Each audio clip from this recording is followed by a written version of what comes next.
Hello, and welcome to my channel, A Blind Woman Speaks, where I talk about disability awareness from the perspective of a blind white woman. My name is Kelsey Waters, and this is my original content. This video is for a white audience. This is a trigger warning for Black and brown people for extreme racialized violence. Today I'd like to talk to you about a man who deserves to be alive. Jordan Neely was a 30-year-old Black man experiencing homelessness and mental illness who was murdered. Jordan Neely was not a hero, nor was he a villain. He was a human being. His life was precious and he deserved to be treated with dignity and respect, but he was not. On May 1st, Jordan Neely was placed in a chokehold on a New York subway by Daniel Penny, a white 24-year-old ex-Marine. Now, why am I talking about Jordan Neely? I'm talking about Jordan because he struggled with mental illness, which is a documented disability. And as a disability advocate, I need to speak about it.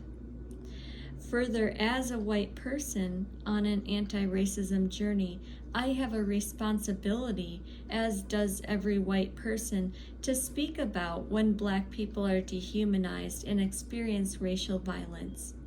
We, meaning white people, must talk about how Jordan Neely's death is just one in an ongoing, deep-seated pattern in which Black people with disabilities, and all Black people for that matter, are treated inhumanely and or killed just for crying out for help. If Jordan Neely was a white man yelling on the subway about how he was hungry and thirsty, chances are somebody would have tried to de-escalate him. They would not label him as aggressive, violent, or kill him. Furthermore, we need to remove the stigma around mental illness so that people suffering from mental illness can be treated with dignity and respect and given the help they need. Jordan Neely needed to be treated like a human being who had very real medical needs, but instead, all Daniel Penny and others on the train who did not intercede could see was a Black man whom they labeled aggressive, dangerous, and violent. And here is yet another disturbing pattern. From the moment he released Jordan Neely from that chokehold, Daniel Penny was given the benefit of the doubt. Jordan Neely was struggling to breathe. He had his arms held down by two men while Daniel Penny had him in the chokehold. He defecated on himself, and others on the train said, "You're going to kill him." And yet he was still held in that chokehold. And after all this, the charge is just second-degree manslaughter. Daniel Penny was allowed to be a free man and get his affairs in order and surrender. As of today, Daniel Penny was arrested, arraigned, and released on bond. If Penny was a Black man, or if Penny, still being a white man, had killed another white man, the consequences would be much more severe.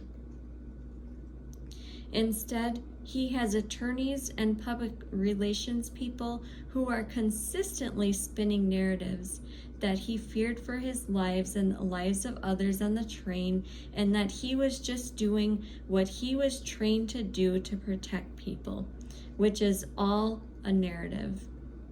If Penny had been Black, he would have been arrested from the start and would not have been given the benefit of the doubt. Our society has a wholly inadequate and life-endangering response to racism and ableism. And with someone like Jordan Neely, who was doubly marginalized, his life was in danger every second of every day. If there was not such a stigma around mental health, with the added intersection of race, there is a better chance he would have been alive today. If this society wasn't structured in a system of white supremacy that ensures that black people do not get the resources they need, Jordan Neely might still be alive today.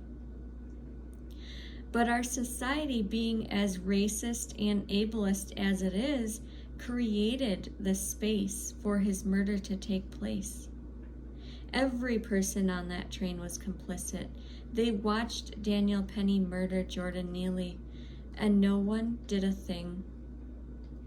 So I'm talking about this because we all need to do better. As a disabled woman, I do experience ableism, but as a white woman, I have unearned protection because of my white skin that black disabled people like Jordan Neely do not have. So I'm talking about this because you or I may witness racism and ableism right in front of us, and we have an intentional, conscious choice to make. Are we going to be complicit and do nothing, or are we going to take a stand? Are we going to actively fight this? Are we going to dismantle racism? Remember, the choices we make today could be the difference between life and death for a black person tomorrow. So what choice will you make? If you like what you heard, please follow me on Facebook, TikTok, Instagram, and Twitter.